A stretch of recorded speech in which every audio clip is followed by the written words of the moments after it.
আমার আম্মারে সান্ত্বনা দেয়, কান্না করো না, ধৈর্য ধারণ করো। আম্মার কান্না বন্ধ হয় না। এক পর্যায়ে মা বেহুশ হয়ে যায়, আবার হুশে আসে। হঠাৎ আমার আম্মা জান ডাক দিয়া কয়, ও আমার শাশুড়ি আম্মা, আপনারা আমার থেকে একটু দূরে যান, 1 মিনিটের জন্য আমার স্বামীকে একটু আমার কাছে আসতে দেন। আমার আব্বাজানকে ডাকছেন, আমার আব্বা জানারছেন। আম্মা জান হাতটা ধরিয়া কান্না করে আর বলে, স্বামী, বাবার কত মায়া কত মমতা ত্যাগ করে তোমার ঘরে আসছি, তোমার মন ভরে খেদমত করতে পারি নাই, তোমার সংসারটা সুন্দরভাবে ধরে রাখতে পারি নাই।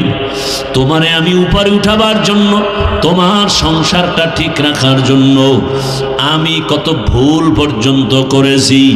আমারে আজকে তুমি মাফ করে দাও, আর আমি বাঁচব না। বাবায় কান্না করে আর বলে, বিবি কান্না করিও না, ধৈর্য ধারণ করো। মা কাঁদে আর বলে, স্বামী তুমি বুঝো না, আমার চোখে দেখা অমুক এলাকার অমুক নারী মরে গেছে, বাচ্চা হওয়ার সময় মরে গেছে। আমার মাথায় 7 আসমানের বোঝা, আমি সহ্য করতে পারি না।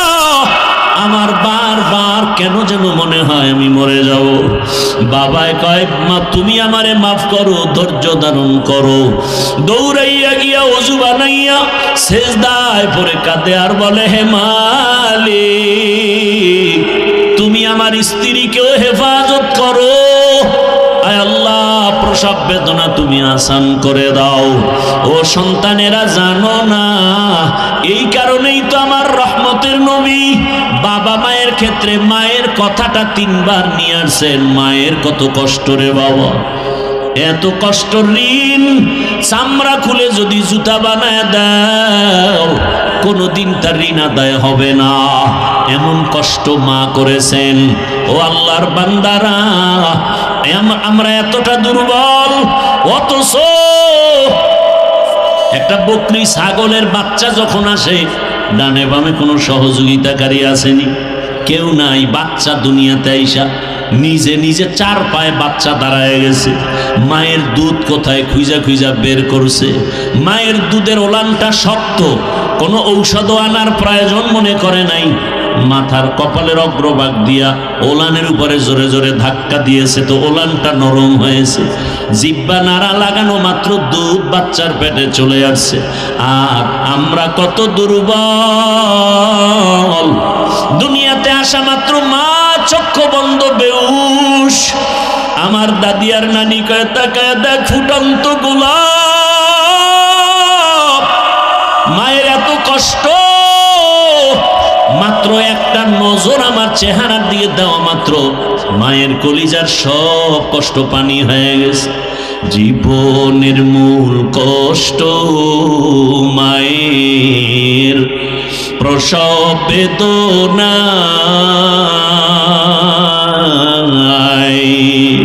7 আসমান 7 জমিন তখন মায়ের ইয়া।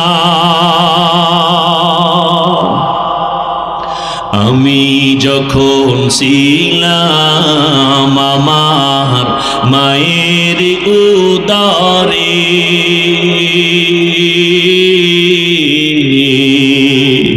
চলাফেরা করলেন যে মায়, কত কষ্ট করে। আমি যখন ছিলাম আমার মায়ের উদরে, চলাফেরা করলেন যে মায়। আপনারা দেখছেন জনপ্রিয় বক্তা হাফিজুর রহমান সিদ্দিকীর কলিজা কাঁপানো বয়ান। কেমনে আজি এমন মাকে, কেমনে আজি যাব আমি ভুলিয়া। ও আমার প্রাণের মা, মা গো মা, কোথায় কোথায় গেলে মোরে ছাড়িয়া জনম দুঃখী ইয়াতিম আমি চাই না কেহ ফিরিয়া মাগো আমি ইয়াতিম বলে সবাই দে তারাইয়া দুঃখের সাথে দিন কাটাই মা পেটে ক্ষুধা নিয়া মাগো আমি ইয়াতিম বলে সবাই দে তারাইয়া দুঃখের সাথে দিন কাটাই মা পেটে ক্ষুধা নিয়া ঘুমের মাঝে মাকে দেখে ঘুমের মাঝে মাকে দেখে কেন্দে দেই বুক ভাসাইয়া ও আমার প্রাণের মা মা গো মা কোথায় গেলে মোরে ছাড়িয়া জনম দুঃখী ইয়াতিম আমি চাই না কেহ ফিরিয়া খিদমতে মা দর পে দর কুন সুবহ শাম খিদমতে মা দর পে দর কুন সুবহ শাম তাকে বাসি দর্দ আলম নেক নাম। এরে আমার কলিজার বাবারা, আমার আল্লাহকে বেজার করা যাবে না কেন, সেই প্রশ্নের জবাবে আমি এতক্ষণ হাদিসের আলোচনায় আছি। আমার আল্লাহ কেমন দয়ার মালিক, সারা জীবন বয়ান করলে শেষ করা যাবে না। ওরে তুমি ঘুমাইতেছো রাতের বেলা, আল্লাহ যদি সজাগ করে না দেয় কেমনে সজাগ হইবা? আমার আল্লাহ সজাগ করে দিতেছে। আবার কত মা কান্দে, রাতের ঘুমের মধ্যে সন্তান চিরবিদায় হয়ে গেছে। ও আমার যুবক, এত কষ্ট করে এত দৌড়াই, না খানা না ঘুম না শান্তি, পায়ে ধরে ধরে বলি বাবা তুমি স্কুলে পড়ো, কলেজে পড়ো, চাকরি করো, ব্যবসা করো, আমি কলিজা ভরে দোয়া করি। আমি একথা একবারও বলি নাই স্কুল বন্ধ করে মাদ্রাসায় যাও, তাবলিগে যাও, পীরের কাছে যাও, না হয় জাহান্নামে যাবে। বাংলাদেশে আমি যুবকদের খুব ওজন দিয়া বলি, যুবক তুমি স্কুল ছাড়বা না, কলেজ ছাড়বা না। আমার দেশে মাওলানা মুফতি মুহাদ্দিসের অভাব নাই, আলহামদুলিল্লাহ। গরুও মরে, কুকুরও মরে, আমি মানুষ, আমার মরণটা তো ভিন্নভাবে হতে হবে। আল্লাহ হেদায়াতের দৌলত আমাদেরকে দান করেন। আমরা এখানে সব মানুষ, গোটা দুনিয়ার হিন্দু, বৌদ্ধ, খ্রিস্টান সব মানুষ, ইহুদিরা মানুষ, কিন্তু ওই মানুষ জান্নাতি মানুষ না। এই মানুষগুলোকে জান্নাতি মানুষ বানাতে হলে জান্নাতি মানুষ গড়ার ফ্যাক্টরি, ওই ফ্যাক্টরিতে যেতে হবে। জান্নাতি মানুষ গড়ার ফ্যাক্টরি এই কোরআনের মাহফিল, মাদ্রাসা, মসজিদ, উলামায়ে কেরামের ফ্যাক্টরি। তো দুনিয়ার সবাইকে বেজার করা যাবে, আল্লাহকে বেজার করা, মা বাবাকে বেজার করব কেন? বলে মা বাবাও দেখি স্বার্থের টানে আর ছেলেকে ভালোবাসে না, সন্তানও স্বার্থের আঘাতে মা বাবাকে হত্যা করে। তাহলে বোঝা গেল দুনিয়াতে স্বার্থ ছাড়া আর কেউ। আমার আল্লাহর কি স্বার্থ আছে? বরং আমার মা আমাকে যতটুকু দয়া করেছেন, বাবা করেছেন, ভাই করেছেন, আমার আল্লাহ যে দয়া করেছেন এর হাজার হাজার হাজার কোটি ভাগের এক ভাগও দয়া দুনিয়ার কেউ করে। আবার আল্লাহ দয়া করে কোনো খোটাও দেন নাই। আল্লাহর দয়ার দরজা অল টাইম খোলা, দুনিয়াওয়ালাদের দয়ার দরজা একটু খুলে বাকি টাইম বন্ধ। দিব দিব বলে আবার দেয় না, যাও দেয় খোটা দিয়া ঝাল মিটায় দেয়। আছে না নাই? আল্লাহর কোনো স্বার্থ আছে? আল্লাহ কত দয়ার মালিক। আল্লাহ বলেন, আমি কেমন দয়ার মালিক, আমার দরওয়াজাটা অল টাইম খুলে রেখেছি। দুনিয়ার মানুষেরা মনের মানুষকে দেয়, মনের মানুষ যদি না হয় তাকে দেয় না। পক্ষের মানুষকে দান করে, সহযোগিতা করে, বিপক্ষের মানুষকে দান করে না, সহযোগিতা করে না। কিন্তু আমার আল্লাহ কেমন দয়ার মালিক, যে আল্লাহর দয়ার দরওয়াজাটা অল টাইম খোলা। রাতের আধারে যদি তুমি একবার আল্লাহ বলে ডাক দাও, আমার আল্লাহ বলেন আমি আল্লাহ হাজির।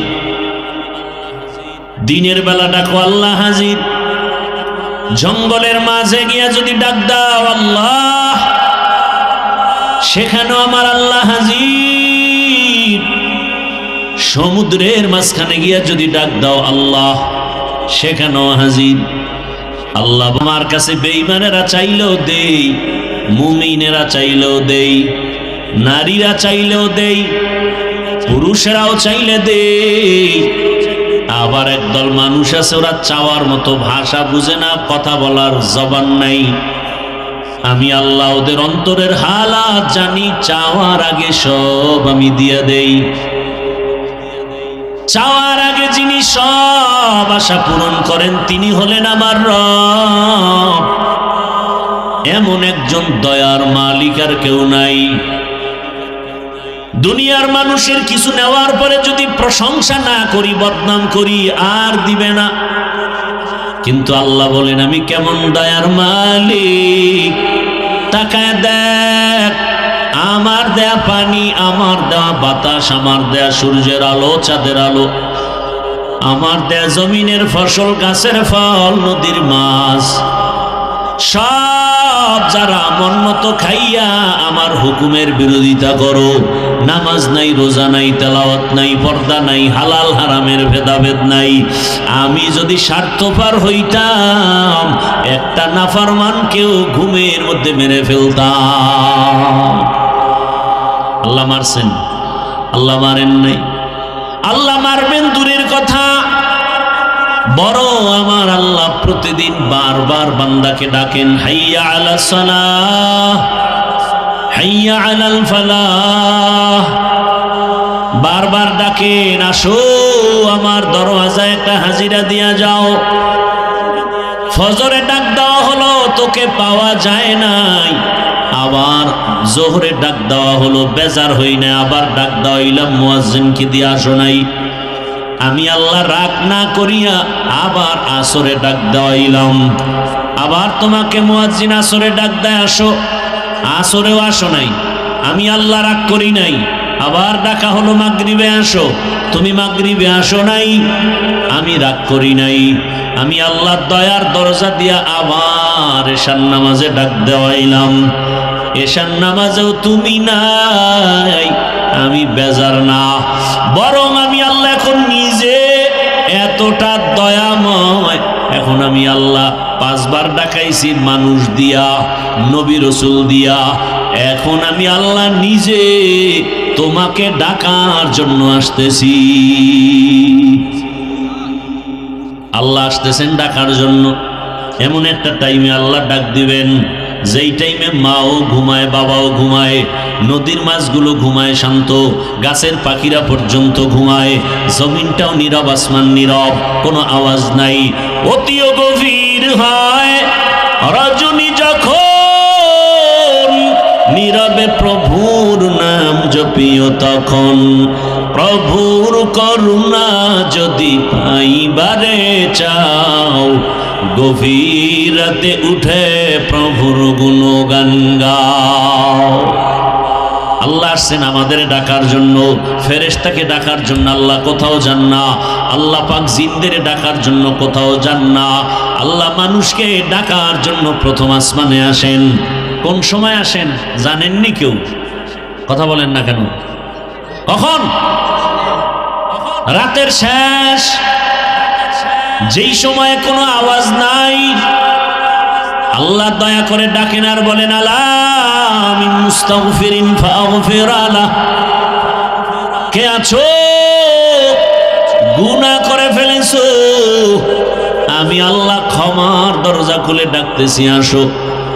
তুমি জীবনভর 60-70 বছর কত গুনাহ করেছো, হাতের গুনাহ, চোখের গুনাহ, জবানের গুনাহ, অন্তরের গুনাহ।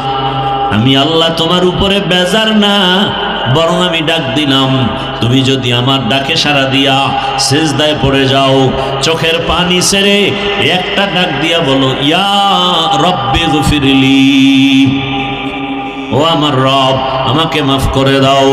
ইয়া রব্বি গফিরলি, ইয়া রব্বি গফিরলি। গুনাহ করেছো 70 বছর, 1 সেকেন্ডে জীবনের সব গুনাহ মাফ করে দিব। আতিনা ফি দারে দুনিয়া না হাসান, আতিনা ফি দারে আকাবা না হাসান, ইয়া গিয়াসাল মুস্তাগীসিন ইহদিনা লিফতিখারা বিল উলুমে ওয়াল গিনা।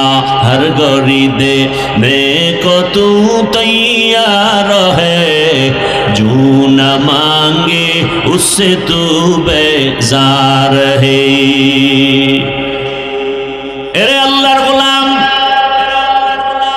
আমি আল্লাহ গভীর রাতে আসছি, তাও কিন্তু একদিন না, জীবনে তোমার সামনে যতটা রাত আসবে, আমি আল্লাহ প্রতি রাত তোমাকে ডাকার জন্য আসি। এটা ক্ষমতার কিছু না, বরং মোহাব্বতের কারণে। আমি আল্লাহ তোমাদের এত ভালোবাসি, আমি আল্লাহ জিনেরও এত ভালোবাসি না, ফেরেশতাকেও এত ভালোবাসি না। তাহলে আমার আর আছে কারা? একমাত্র মানুষ। আমার তো আলাদা ছেলে নাই, মেয়ে নাই, স্ত্রী নাই, পরিবার নাই। খ্রিস্টানদের মধ্যে কেউ বলে আল্লাহর যেহেতু কেউ নাই, তবে মারিয়াম আল্লাহর স্ত্রী। আবার খ্রিস্টানদের মধ্য থেকে কেউ বলে ঈসা নবীর মা মারিয়াম আছে, কিন্তু ঈসা নবীর বাবা নাই।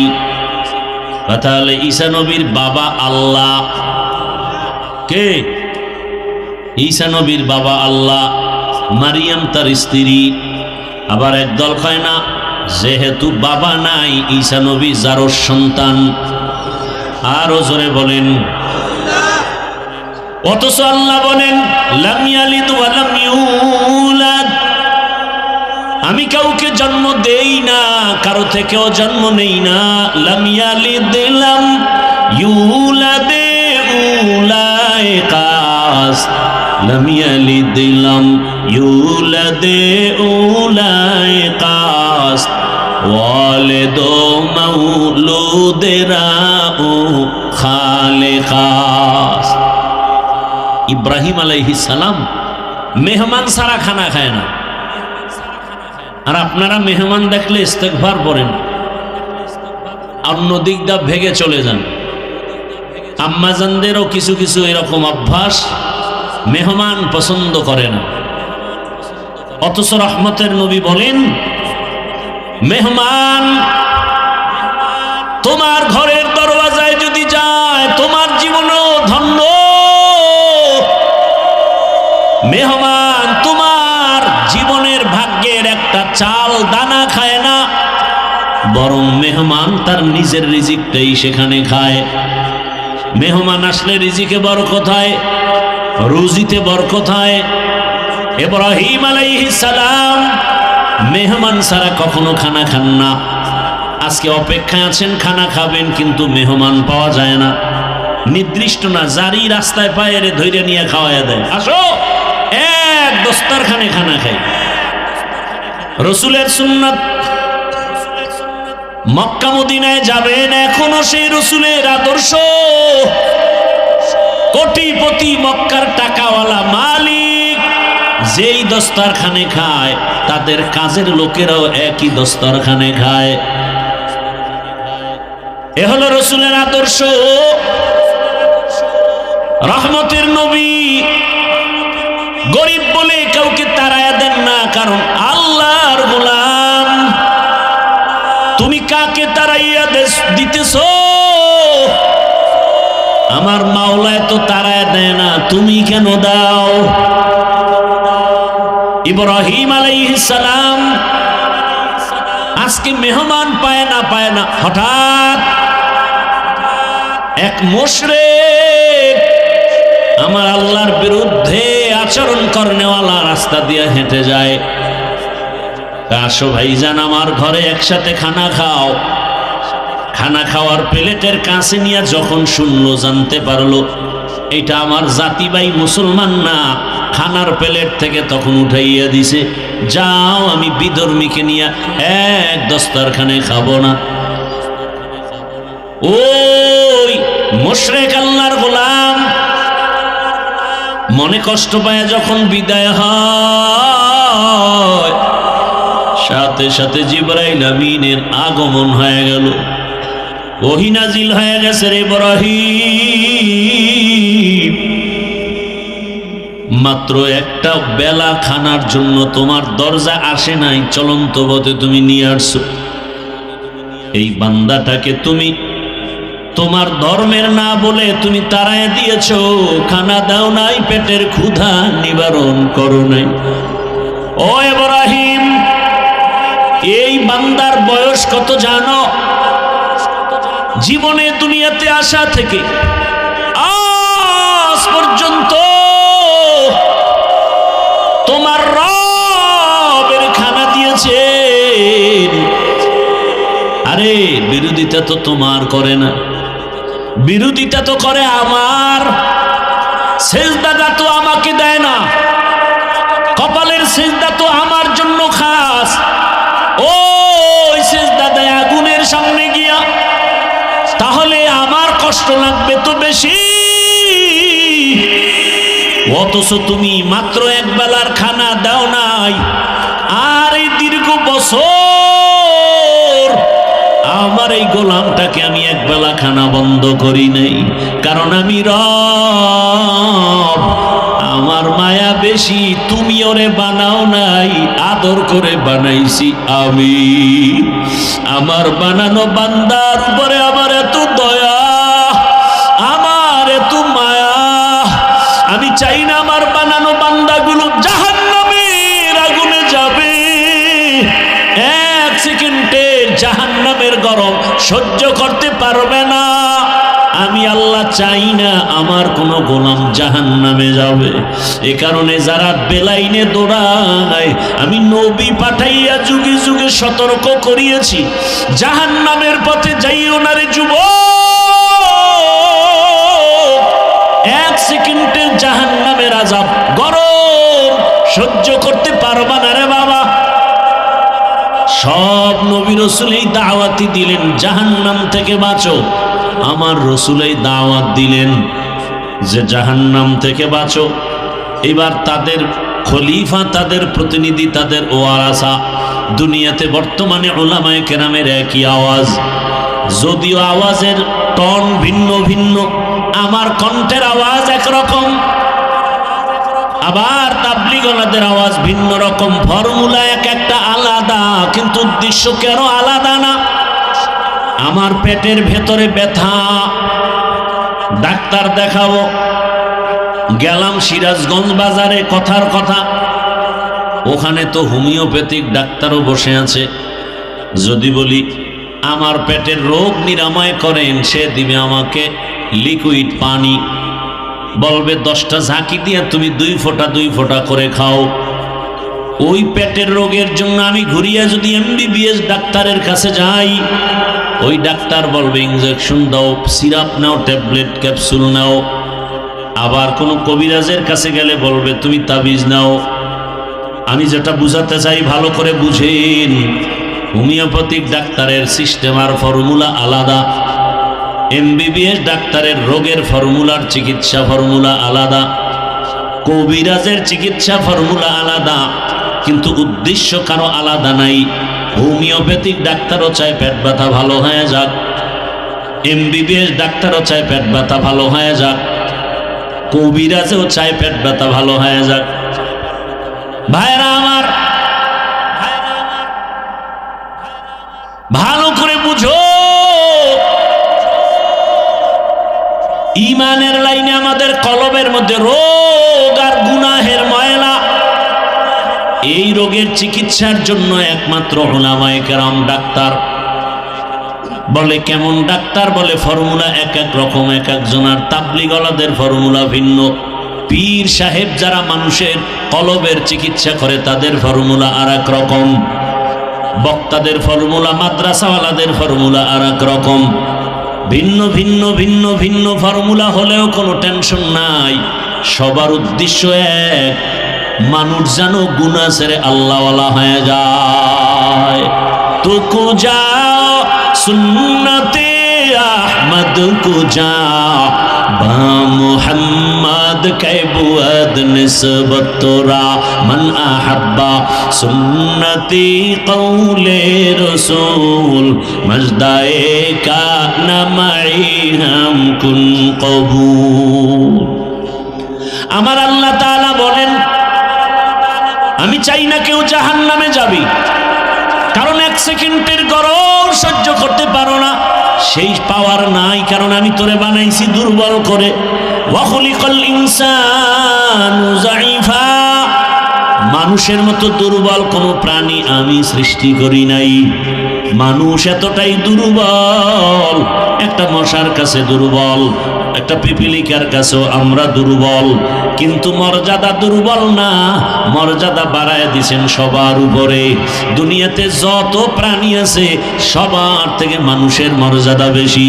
ওয়ালাকাদ কাররামনা বানি আদম ওয়া হামালনাহুম ফিল বাররি ওয়াল বাহরি ওয়া রাযাকনাহুম মিনাত তাইয়্যিবাত ওয়া ফাদ্দালনাহুম আলা কাসীরিন মিম্মান খালাকনা তাফদীলা। বনি আদম বড় দামি। কয় কেন? কয় এগো মেধা বেশি। কয় মিথ্যা কথা। বনি আদম বড় দামি কেন? বলে এরা খেতে পারে বেশি। বলে মিথ্যা কথা। বনি আদম বড় দামি বলে কেন? এদের শক্তি বেশি। বলে মিথ্যা কথা। দুনিয়াতে সব শক্তিওয়ালাদের থেকে মানুষের শক্তি দুর্বল। দুনিয়ার সব মেধা সম্পন্ন প্রাণী থেকে মানুষের মেধা দুর্বল। দুনিয়াতে খানেওয়ালা প্রাণীর থেকে মানুষের খানার অবস্থা বড় দুর্বল। কি? মহাসমুদ্রে বড় বড় নীল তিমি আছে, এক একটা নীল তিমির প্রতিদিনের খাদ্য তালিকা 1000 কেজি চিংড়ি মাছ। কে খাওয়ায়? কে খাওয়ায়? ভাইরা আমার, জমিনের মধ্যে একটা বড় পাহাড়, কোহে কাফ, ওই পর্বতে একটা প্রাণী বসবাস করত, সিমোর্গ। ওই প্রাণীটার প্রতিদিন খাদ্য হলো 40টা মোটা তাজা হাতি। সুবহানাল্লাহ। না সারাদিন বিড়ি টানলে আইব কেমন? হ্যাঁ, এক একজনের চেহারার থেকে কি নূরের আলো বিচ্ছুরিত হচ্ছে বিড়ি টানার ধাক্কায়। আল্লাহ হেদায়াত দান করুন। খুব খুশি লাগছে না? একটু বিড়ির প্রশংসা করছি, তাই তো? হ্যাঁ, বিড়ি টানেন যারা, বিড়ি টানেন, আপনাকে ঠোঁটগুলো খুব লাল। কি? তোমাদের কলিজা এর থেকে আরো শতগুণ কালো, তোমার চরিত্র আরো কালো।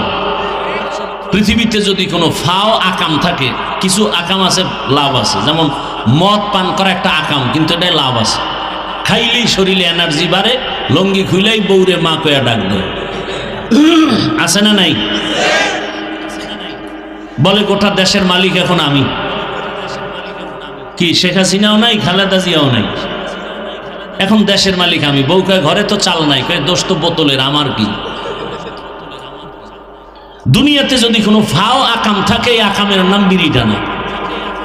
এই বিড়ি টানলে কোনো লাভ আছে? যদি কেউ বলো যে হ্যাঁ চেহারা সুন্দর হয়, শক্তি বাড়ে, খোদার কসম আমি বিড়ি টানব। আল্লাহ হেদায়াত দান করুন। খুব ভালো কাজ করতেছেন যারা করেন না। না তা হাসি আসে কেন?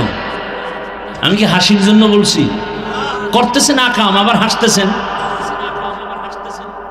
লজ্জা থাকলে তো মাথা নত হওয়া উচিত। ওয়াজের প্যান্ডেলের বাইরে ঘুরে আর বিড়ি টানে, আবার মোনাজাত হবে, আবার বিড়ি। বউ কইব কি? মোনাজাতে বিড়ি কবুল হয়ে গেছে। কেউ আবার আসে হজের পরে বেলুন কিনে বাড়ি যায়, প্লাস্টিকের মাছ কিনে বাড়ি যায়। বউ জিগাইলে বলবে মোনাজাতে বেলুন আর মাছ কবুল হয়ে গেছে। হেদায়াত কপালে কবুল হয় নাই। আল্লাহ হেদায়াত দান করুন। জিন্দেগি মে বন্দগি তু করনা হে, जिंदगी में बंदगी तू करना है, जिंदगी बे बंदगी शर्मिंदा है, जिंदगी बे बंदगी शर्मिंदा है। খারাপ লাগতেছে আপনাদের? মাওলার কাছে কত ভালো লাগে তা জানেন? আল্লাহর তো ছেলে মেয়ে নাই, আল্লাহর তো আদরের আমরা। এই সুন্দর বাগান দেখা হাদিস রসুলের এত সুন্দর এক মজলিস আল্লাহ পাক আরশে আজিমের মধ্যে ফেরেশতা দিয়া মজলিস করতেছেন। সেই আরশে আজিমের মজলিসের বক্তা আমার আল্লাহ, শ্রোতা সব কি কথা বলে না? ফেরেশতা। বয়ানের বিষয় কি? আমগো এই প্যান্ডেলে আমরা আসছি কেন? আমাদের প্রশংসার বয়ান চলতেছে। দর্শক ধৈর্য সহকারে বয়ানটা শেষ পর্যন্ত দেখার জন্য আপনাকে অসংখ্য ধন্যবাদ। এই বয়ান থেকে আপনি কি শিখলেন আমাদেরকে কমেন্টে জানাবেন এবং ভিডিওটি বেশি বেশি করে শেয়ার করে আমাদের মাঝে ছড়িয়ে দিবেন। ধন্যবাদ।